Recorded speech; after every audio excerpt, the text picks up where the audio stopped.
안녕하세요. 자, 모의고사 잘 보셨나요? 원하는 점수가 안 나왔다 할지라도 틀린 거 다시 꼭 확인하시고 넘어가시길 바랍니다. 자, 41번부터 문제 풀도록 할게요.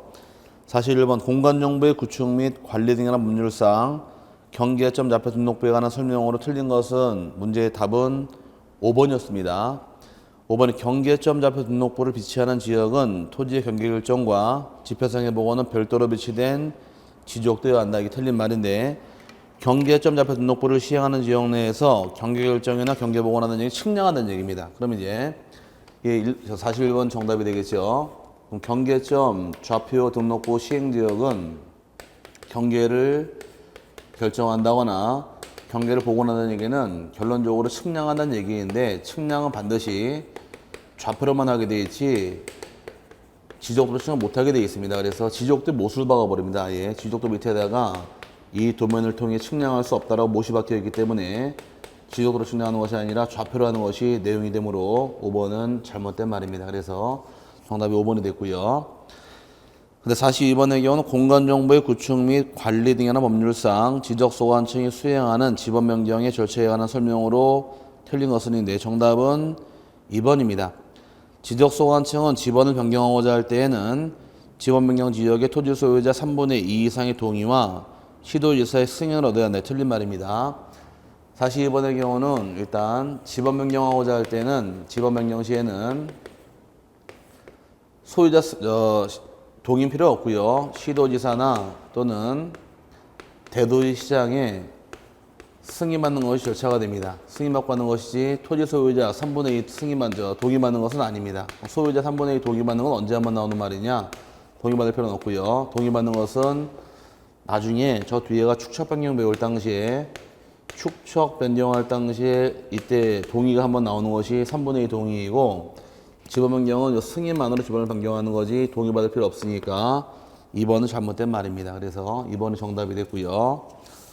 그 다음에 43번의 경우는 공간정보의 구축 및 관리 등의 법률상 지목의 분류로서 옳은 것을 물어봤는데, 정답은 4번이 답입니다.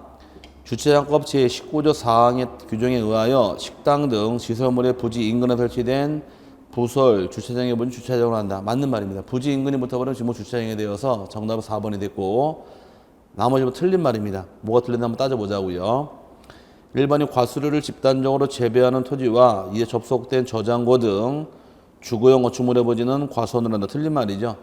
과수원 토지 안에 주거용 토지는 별도의 지목 대로 분류하지 과수원 양입시키지 못하니까 1번 틀린 말이고, 2번은 축사법 제2조 1호 규정에 의한 가축을 사육하는 축사 등의 부지 및 주거용 건축물의 부지는 목적용지로 한다. 이것도 틀린 말이네요. 목적용지 안에 있는 주거용 부지도 지목은 별도의 지목 대로 분류하지 양입시키지 않습니다.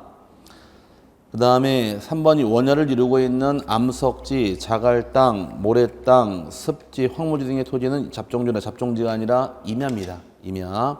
틀린 말이고, 5번의 경우는 향교 등 건축물의 부지와 이에 접속된 부속 시설물의 부지는 사적지가 아니라 향교는 종교용지입니다. 그래서 교회, 그 다음에 사찰, 향교 등 건축물의 부지와 이에 접속된 부지는 종종지로 분류하니까 틀린 말이 되어서 맞는 말은 4번밖에 없습니다.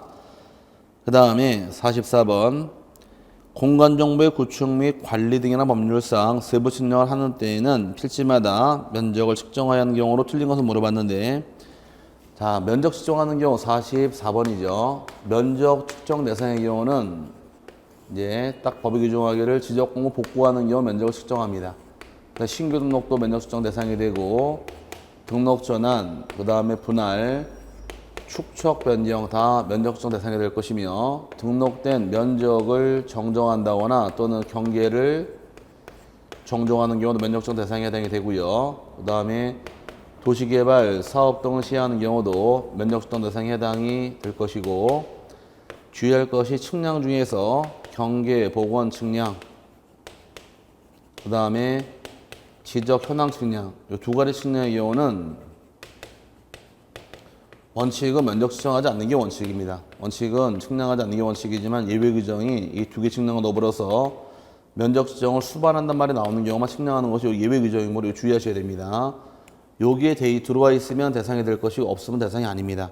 그럼 1번의 경우는 복구, 신규 등록, 등록전화 분할하는 경우는 대상이 되고요. 축척 변경은 대상이 될 것이고 3번 지문에 경계봉어 측량과 지적 현황 측량 실시하는 경우 이 두 가지의 경우 요 말이 안 나오면 측량 대상이 아니기 때문에 3번이 답이 됩니다. 요 두 개 측량은 반드시 수반이라는 말이 나와야 됩니다. 그래서 3번 좀 틀린 말이고요. 4번 면적 경계 정정하는 경우나 도시개발 사업 등으로 인한 토지 이동이 있을 경우에 토지 표지 세를 결정하는 경우도 대상이 되므로 답은 4번이 답이 됩니다. 그 다음에 45번 공간정보의 구축 및 관리 등이나 법률상 지적공부의 복구 절차에 대한 설명 중 틀린 것은 정답은 1번이 틀린 말입니다. 지적소관청은 지적공부를 복구하고자 하는 때에는 시도지사 또는 대도시 시장의 승인을 얻어야 한다. 잘못된 말인데 자 45번의 경우는 이제 지적법 처음부터 끝에까지 시도지사나 또는 대도시 시장 승인받는 경우가 네 가지가 정해져 있습니다. 하나는 지번을 변경하는 경우에 승인을 받아야 할 것이고요. 두 번째가 지적공부를 지적소관청 밖으로 반출하는 경우도 승인을 받아야 할 것이고 그 다음에 축척을 변경하는 경우도 승인을 받아야 하며 마지막 네 번째의 경우는 경계점, 좌표, 등록부, 시행지역 내 지적도가 존재하는데 이 지적도 축척을 6,000분의 1까지 작성할 때 이때도 축척 6,000분의 1까지 받는 경우 승인 사유가 되니까 이 네 가지 외에는 승인 사유가 없습니다. 복구하는 경우 승인 받을 필요 없으니까 1번이 잘못된 말입니다. 정답이고요. 자, 그 다음에 46번 현행 지적조대에 관한 설명으로 틀린 것을 물어봤는데 정답은 5번입니다. 5번 현행 지적조대에는 등기와 마찬가지로 추정력을 인정한다는 것이 판례 입장이다. 틀린 말인데 자 46번의 경우는 이제 등기와 대장의 차이점입니다. 대장이 있고 등기가 있는데 등기는 둘 다 대장에는 얘는 등기는 추정력을 인정을 합니다. 등기된 부동산에 대해 추정력, 권리관계만 추정력 인정해주겠다가 판례 입장인 반면에 대장에 미치는 효력은 추정력이 인정되는 것이 아니라 하나의 부동산을 확정시키는 확정력이 있기 때문에 추정력을 인정하지 않는 것이 차이점이에요. 지금 대장의 경우는 추정력 인정하지 않으니까 여기에 잘못된 말입니다. 추정력은 그 부동산의 권리자가 누구일 것이다라는 추정이 되는 것이고 대장에는 이 부동산이 있다고 확정시켜야 되므로 확정력이 발생하는 것이 추정력 인정되는 것이 아니므로 46번에 5번이 잘못된 말입니다. 그 다음에 47번입니다. 공간정보의 구축 및 관리 등이나 법률상 토지 이동에 관한 설명으로 옳은 것을 물어봤는데 정답은 2번이죠. 2번. 임야 소유자가 임야의 건축물의 사용 승인을 받은 후 지목의 변경을 수반하는 등록전환을 실시하기 위해서는 반드시 지적순량을 의뢰해야 한다. 정답입니다. 나머지 다 틀린 말인데 뭐가 틀렸느냐? 1번의 경우 왜 틀렸느냐?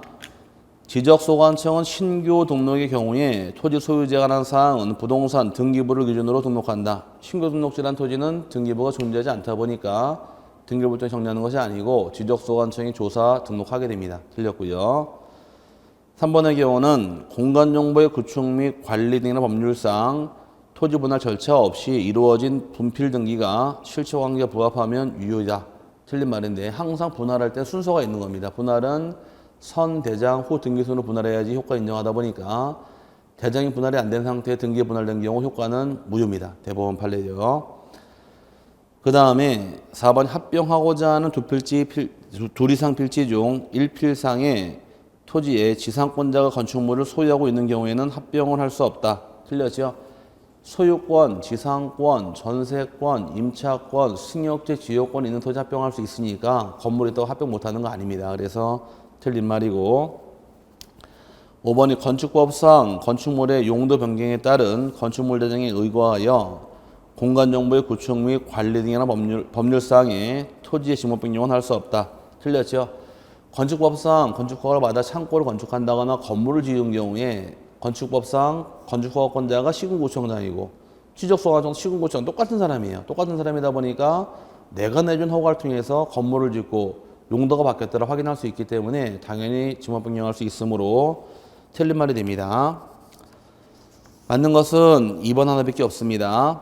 그 다음에 48번 공간정보의 구축 및 관리 등이나 법률상 축척 변경 중 청산 절차에 관한 설명으로 틀린 것은 정답은 5번입니다. 5번. 청산금의 납부고지를 받은 자가 6개월 이내 청산금을 지적소관청에 납부하여야 하며 소관청은 수용통지를 한 날로부터 3개월 이내 청산금을 지급하여야 한다. 반대로 되어 있죠.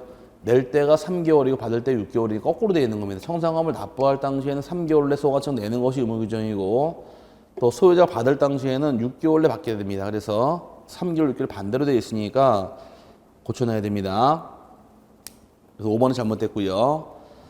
근데 49번의 경우는 지적공모 등록사항 중 지적소관청이 직권 정정사유에 해당하지 않는 것을 물어봤는데 직권 정정사유는 법에 10가지가 정해져 있는데 답이 아닌 것은 2번입니다.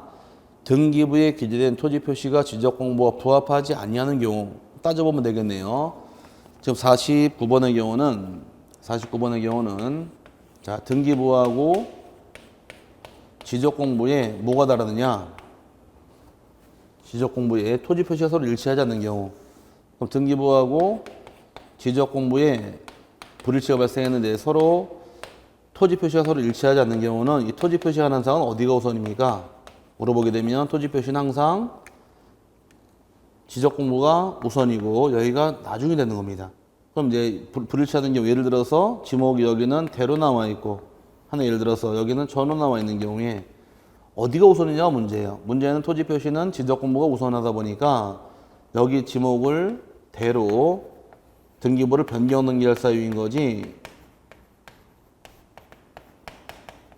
대장을 정리할 사유가 아니니까 2번은 잘못된 말입니다. 그래서 2번은 토지 표시가 지적공부랑 일치하지 않는 경우 등기부를 변경 등기할 사항이므로 지적공부 정리할 사항이 아니기 때문에 2번이 답이 됩니다.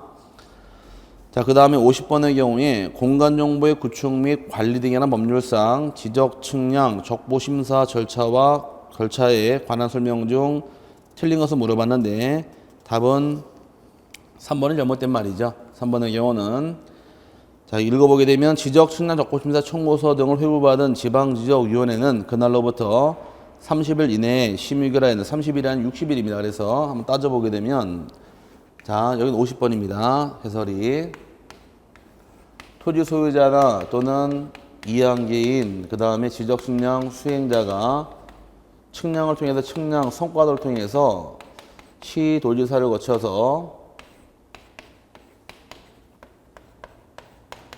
지방지적위원회 적보심사를 청구할 수 있다 이 절차인데 이 경우에 청구서를 제출하게 되면 시도지사가 일정한 사항을 조사한 다음에 30일 안에 지방지적위원회 사안을 회부하게 됩니다.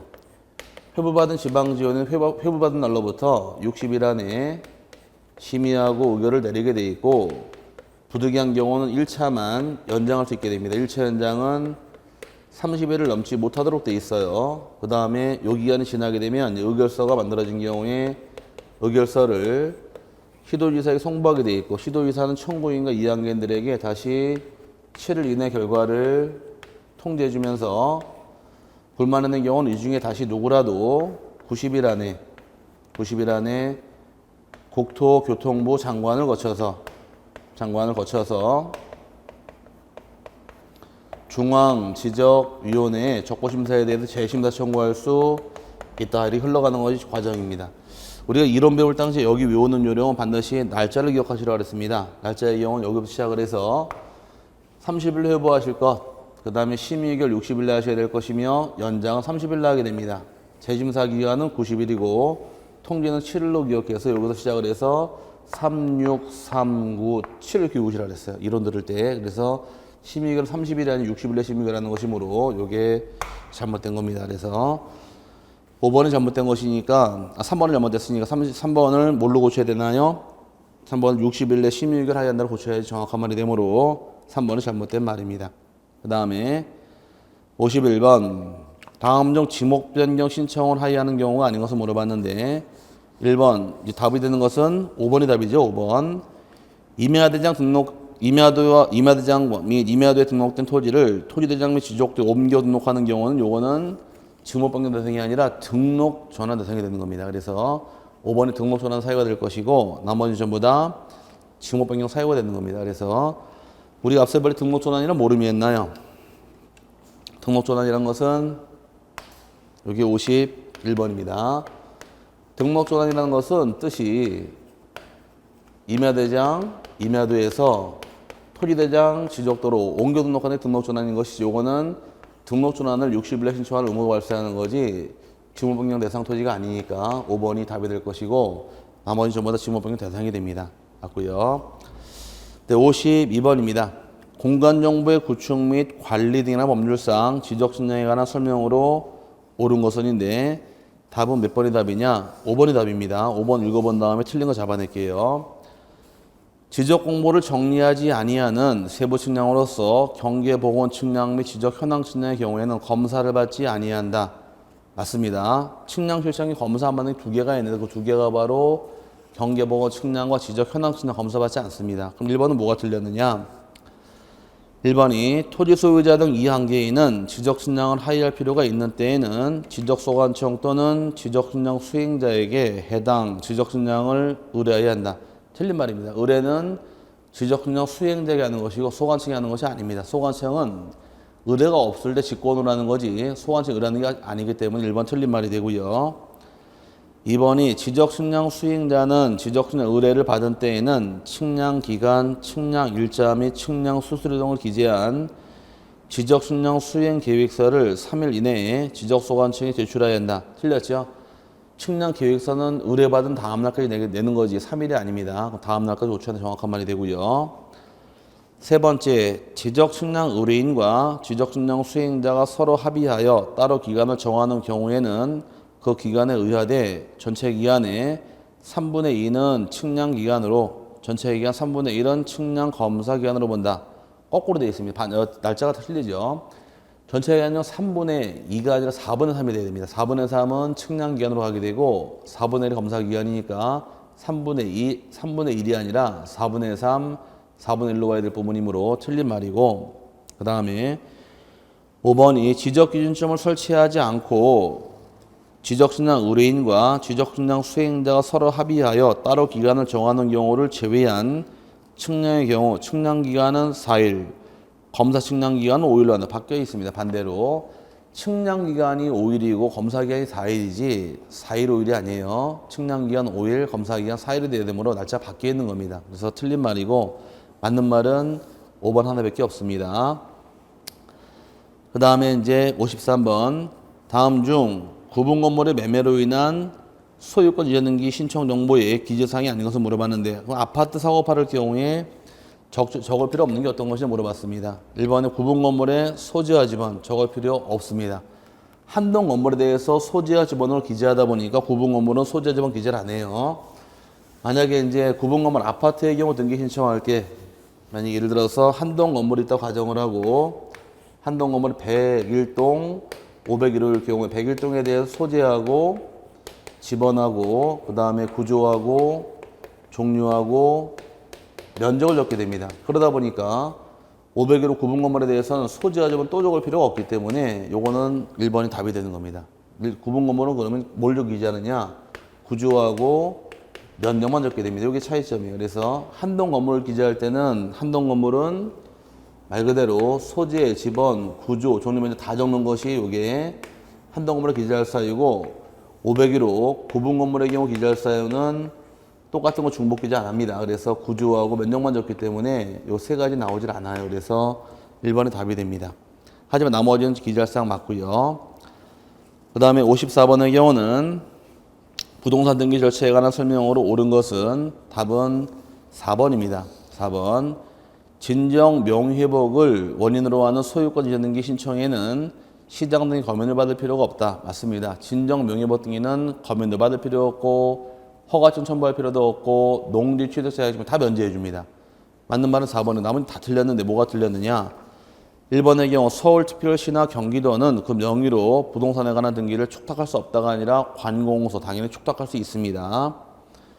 두 번째, 토지거래 허가구역에서 매매로 인한 소유권 이전 가등기 신청에는 토지거래 허가를 요하지 아니한다. 틀렸죠? 허가증을 첨부하는 것은 유상계약만 허가를 받게 되어 있는데 이때 매매 이약을 포함합니다. 이약도 당연히 가등기할 때 허가증을 첨부해야 되므로 이번 틀린 말이 되고요. 그 다음에 세 번째, 농지법상 농지의 경매를 받은 경우에는 농지 취득 자격증명을 제출할 필요가 없다. 틀렸습니다. 경매로 농지를 취득하는 경우도 제출해야 됩니다. 제출을 안 하게 되면 이 경매 시 납부한 보증금 10% 몰수당합니다. 그래서 경매를 이제 농지를 경락받은 자의 경우는 일주일 안에 농지 취득 자격증을 내게 돼 있는데 제출하지 않게 되면 내가 납부한 입찰 보증금 10% 국가에 몰수당하니까 제출하게 됩니다. 이거는 등기소에 내는 게 아니라 법원에 내는 것이에요. 법원에 내야지만 경매 허가가 떨어지면서 유효하게 경매가 끝납니다. 틀렸고요. 5번의 경우는 제외국민이 국내 토지 취득에 따른 소유권 이전 등기를 신청하는 경우에 시장 등의 신고 또는 허가서를 첨부해야 한다. 이제는 옛날에 외국의 토지법이 바뀌다 보니까 이제는 신고나 허가 첨부할 필요 없습니다. 그래서 틀린 말이고 맞는 말은 4번밖에 없습니다. 그 다음에 55번이 소유권을 대지권으로 하는 등기가 된 구분 건물에서 있어서 그 토지 또는 건물만에 관한 등기를 다음에 등기에 있는 경우 이를 수리할 수 없는 등기 물어봤는데, 자, 근데 대지권 등기 떨어진 다음에는 분리처분이 금지가 됩니다. 그럼 대지권 등기 떨어진 이후부터는 무엇이 금지냐? 분리처분이 금지가 되기 때문에 사용수익 처분 중에서 사용수익만 할 수 있고 사용수익은 못하게 돼 있어요. 그럼 대지권 등기 실행한 이후 말만 풀면 됩니다. 여기서는 자, 대지권 등기가 떨어진 이후부터는 무엇이 금지가 되느냐? 토지와 건물의 분리 처분이 금지가 됩니다.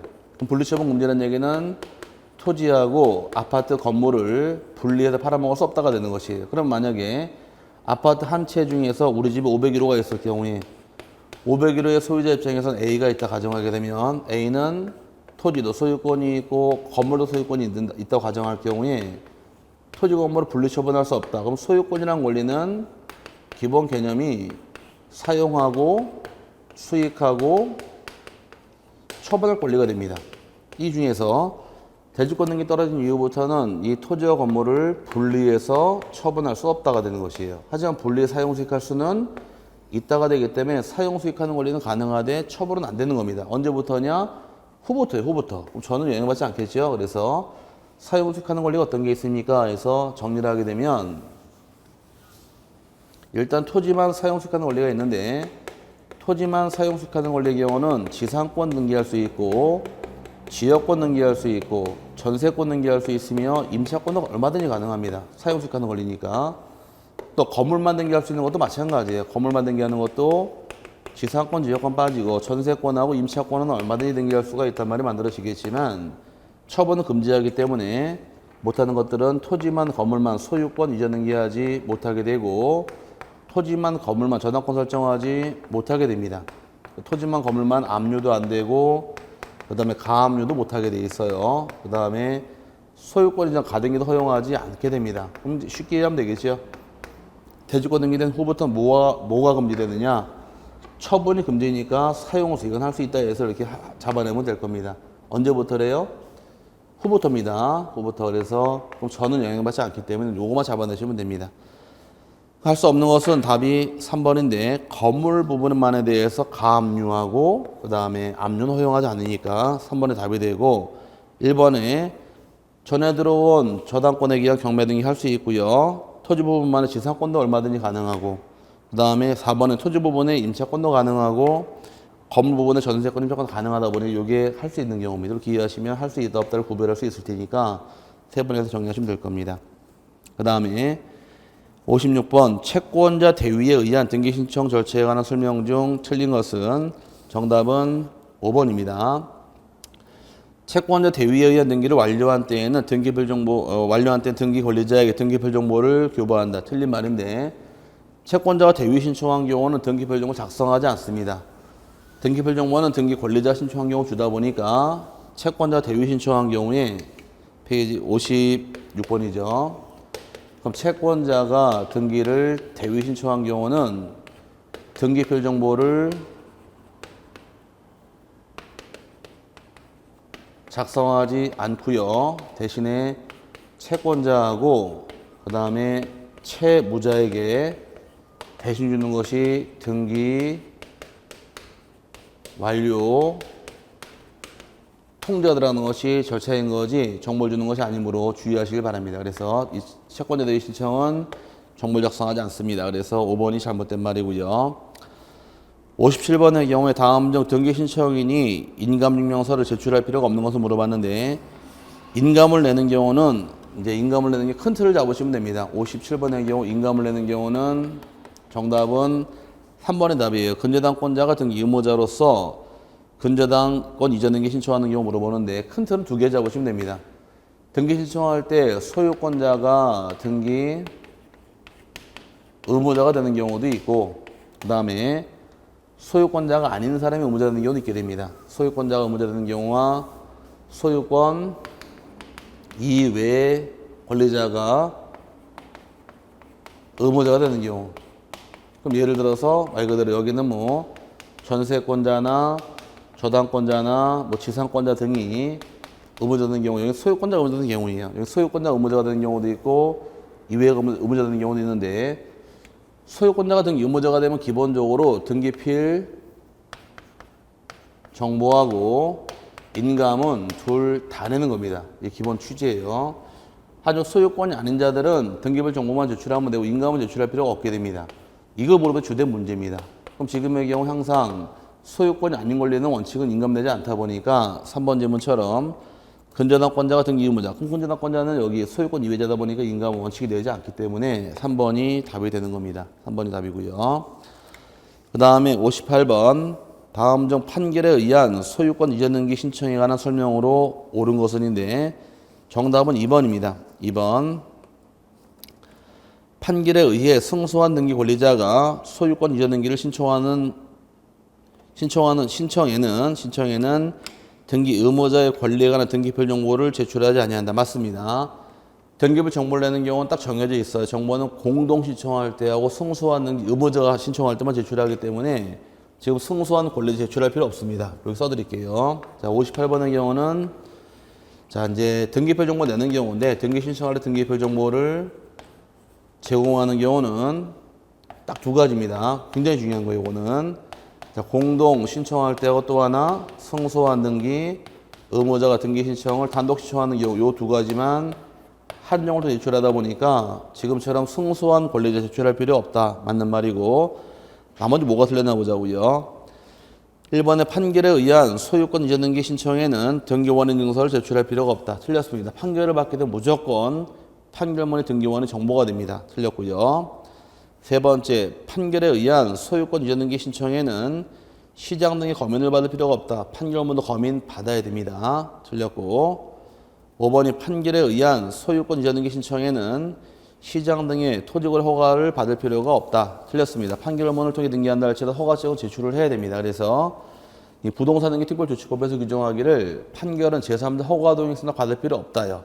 하지만 다만 예외 규정이 판결을 통해 소유권 이전 등기 신청할 때에는 공법상 허가에서 토지권 허가증이나 농지취득 자격증명을 반드시 제출하도록 강제합니다. 그래서 판결을 경우는 특별조치법에 의해서 허가증, 농지취득 자격증명 다 내야 됩니다. 그래서 틀린 말이고 마찬가지로 5번 또 따라 붙네요. 판결에 의한 소유권 이전 등기 신청에는 농지취득 자격증명을 받을 필요가 없다. 받아야 됩니다. 그래서 틀린 말이 되므로 맞는 말은 2번 밖에는 없습니다. 그 다음에 58번, 59번. 다음은 등기 신청 시에 주소 증명 서면을 첨부하는 경우이다. 등기 권리자 이외에 등기 의무자도 제공해야 하는 경우는 물어봤습니다. 자, 등기 신청하는 경우에 신청인들이 주소 증명 서면을 내게 되어 있는데 자, 주소 증명 정보를 내는 경우는 딱 법에 정해져 있기를 주소 증명 정보의 경우는 원칙은 등기 권리자만 제출하는 게 원칙이고 예외 규정은 소유권 이전 등기 신청할 당시에는 이때는 권리자 거하고 의무자 걸 다 내는 게 이게 예외 규정입니다. 그럼 지금 권리자 이외 의무자 내는 걸 찾으라는 얘기는 뭘 찾으라는 얘기인가요? 소유권 이전 등기 찾으라는 얘기. 이게 답입니다. 답은 1번이 되겠죠. 매매를 원인으로 한 소유권 이전 등기 신청하는 경우는 권리자 의무자 둘 다 내야 되기 때문에 답이 1번이 되는 것이 답이 됐고요. 그다음에 60번의 경우는 이제 전산 정보 처리 조직에 의한 등기 신청의 절차에 관한 설명 중 틀린 것은 정답은 3번입니다. 3번에 법인 아닌 사단, 재단도 사용자 등록을 한 경우에는 전자신청할 수 있다. 틀렸습니다. 전자신청은 입만 가능하기 때문에 자연인하고 법인까지만 인정해주지 법인 아닌 사단, 재단 전자신청 못하게 되어 있습니다. 3번은 틀렸고요. 그 다음에 61번 다음 중 등기관이 미등기 부동산에 관하여 소유권 보존등기를 직권으로 실행할 수 없는 경우는 물어봤는데 자, 직권으로 보존등기 하는 경우는 이제 답은 2번에 틀린 말이고요. 미등기 부동산에 대해서 직권으로 보존등기 하는 경우는 법원으로부터 축탁이 들어오는데 축탁은 4가지입니다. 가압류 등기 축탁이 들어왔다거나 처분금지 가처분 등기 축탁이 있다거나 경매 개시 등기하고 주택임차권, 그 다음에 상가임차권 등기에 대해서 법원이 촉탁을 한 경우는 이때는 직권으로 소유권 보존등기하는 것이 대상이 되므로 답은 2번에 가등기 가처분이라는 말은 없습니다. 그래서 가등기 가처분은 가등기 단독 신청할 등기인 거지 직권등기가 아니므로 2번은 틀린 말이 되고요. 62번의 경우는 말소회복 등기 절차에 관한 설명으로 가장 다음으로 틀린 것은 정답은 4번이 되겠죠. 4번. 순위 2번 지상권 말소회복 등기의 경우에 지상권을 목적으로 저당권자는 이해관계는 제3자에 해당한다. 틀렸네요. 지상권을 목적으로 한 저당권자 그리면 되겠죠. 자, 예를 들어서 순위 2번 1순위에 뭐가 있다고 하죠. 저당권이 있다고 가정할게요. 저당권 등기 있고 2순위에 지상권이 들어왔는데 지상권을 목적으로 저당권자가 있더라. 그럼 얘는 보기 등기로 2의 보기로로 저당권이 들어옵니다. 그럴 경우에 이 보기 등기라는 것은 얘를 말소를 하게 되면 지상권 등기를 말소를 하게 되면 이 저당권 등기 등기관 직권말소해 버립니다. 그럼 이 지상권 목적으로 저당권자에는 오히려 얘는 말소 등기할 때 이해관계인이지 회복 등기를 이해관계는 아니라는 것이에요. 문제는 왜냐? 얘가 회복을 해버리게 되면 회복을 하게 되면 덩달아 이거 누가 말소했나요? 직권 말소했죠? 그럼 직권 말소할 등기는 회복 등기할 때도 직권을 회복하니까 지상권 회복하면 자기도 살아나기 때문에 피해보는 게 없으니까 얘는 이해관계인이 아니라는 얘기입니다. 그럼 지상권자분 저당권의 경우는 회복 등기할 때 이해관계인이 아니라 말소 등기할 때 이해관계인에 해당하는 거지 회복 등기할 때 이해관계인은 아닙니다. 그래서 4번이 잘못된 말이고요. 그 다음 63번의 경우 부동산 등기 신청에 필요한 등기 의무자 등기표 정보에 및 인감증명에 관한 설명으로 틀린 것을 물어봤는데 답은 4번이 되겠죠. 4번. 소유권 이외의 권리에 관한 가등기 명의인이 가등기 말소 등기를 신청하는 경우 가등기 명의인의 인감증명을 제출해야 한다. 틀린 말입니다. 이거 똑같은 기준이에요. 소유권자가 등기 의무자란 말 나오면은 정보 인감을 둘 다 내고 소유권 이외란 말이 나오면은 정보만 내면 인감은 내지 않는 겁니다. 이거 가등기도 마찬가지예요. 그래서 가등기도 마찬가지로 같이 가기 때문에 소유권이 아닌 권리에 가등기 말소할 때는 인감을 내지 않는 겁니다. 그래서 틀린 말이고 그 다음에 60번입니다. 저당권 등기에 관한 다음 설명 중 틀린 것은 정답은 5번이 되겠죠. 5번. 공동 저당의 경우 피담보 채권이 하나이므로 하나의 저당권을 설정해야 한다. 이게 틀린 말인데 공동 저당이라는 얘기는 한번 그려보자고요. 공동 저당의 뜻은 요 갑이라는 자가 을에게 1억을 빌려옵니다.